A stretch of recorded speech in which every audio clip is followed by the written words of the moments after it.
Assalamualaikum warahmatullahi wabarakatuh. Sebelumnya, saya ingin memperkenalkan diri terlebih dahulu. Perkenalkan, nama saya Andi Ardila dengan NIM 192904-2006 dari kelas PTIKD tahun angkatan 2019. Di sini saya akan membahas sesuai judul video saya, yaitu tentang fungsi dan manfaat media pembelajaran. Jadi di sini ada 5 poin yang akan kita bahas.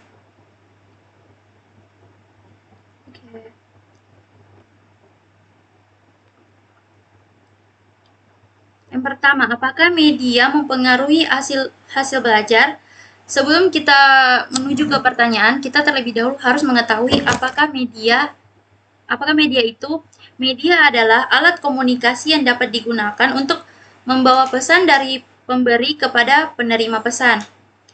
Media dan belajar memiliki hubungan yang sangat signifikan dalam menciptakan kondisi belajar secara efektif dan efisien.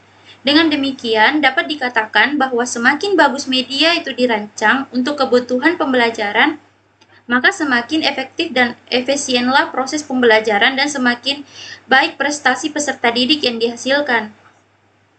Begitu juga sebaliknya, semakin rendah perhatian untuk merancang media berdasarkan tujuan materi dan metode pembelajaran, maka semakin tidak efektif dan efisien pembelajaran yang dilakukan, dan akhirnya menyebabkan hasil belajar peserta didik menurun. Untuk poin kedua, media pembelajaran.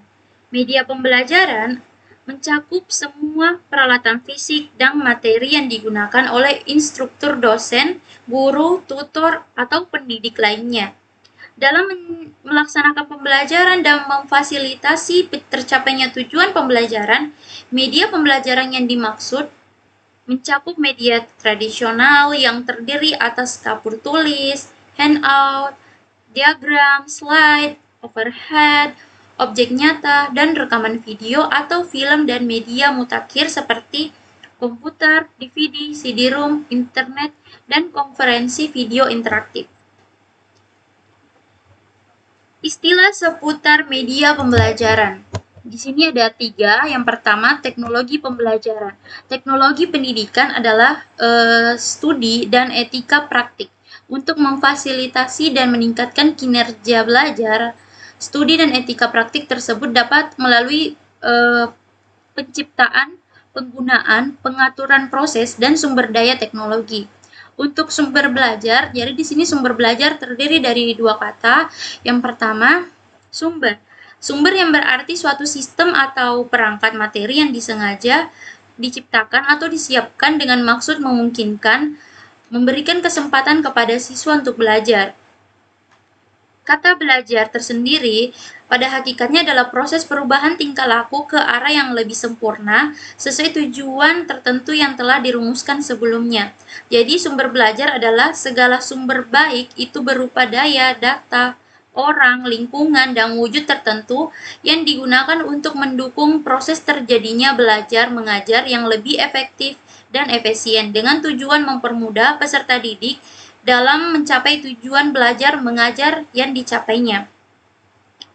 Kemudian ada poin ketiga yaitu alat peraga. Alat peraga adalah suatu benda asli dan benda tiruan yang digunakan dalam proses belajar mengajar yang menjadi dasar bagi tumbuhnya konsep berpikir abstrak bagi peserta didik. Selanjutnya ada pentingnya media pembelajaran. Dengan memahami konsep media dan peranannya sebagai salah satu komponen dalam pembelajaran, maka kedudukan media dalam perencanaan dan pelaksanaan pembelajaran tidak dapat dipandang hanya sebatas sebagai alat bantu yang boleh diabaikan, manakala media tersebut tidak tersedia. Perlu dipahami bahwa kedudukan media pembelajaran dapat memberikan kontribusi besar terhadap pencapaian tujuan pembelajaran yang diharapkan. Poin terakhir yaitu fungsi dan peranan media pembelajaran. Fungsi utama media pembelajaran adalah sebagai alat bantu mengajar yang turut mempengaruhi iklim, kondisi, dan lingkungan belajar yang ditata dan diciptakan oleh guru. Peranan media dalam kegiatan pembelajaran merupakan bagian yang sangat menentukan efektivitas dan efisiensi tujuan pencapaian belajar. Baiklah, 5 poin yang akan kita bahas ini sudah saya jelaskan. Sebelumnya saya ucapkan terima kasih banyak. Sekian dan terima kasih. Wassalamualaikum warahmatullahi wabarakatuh.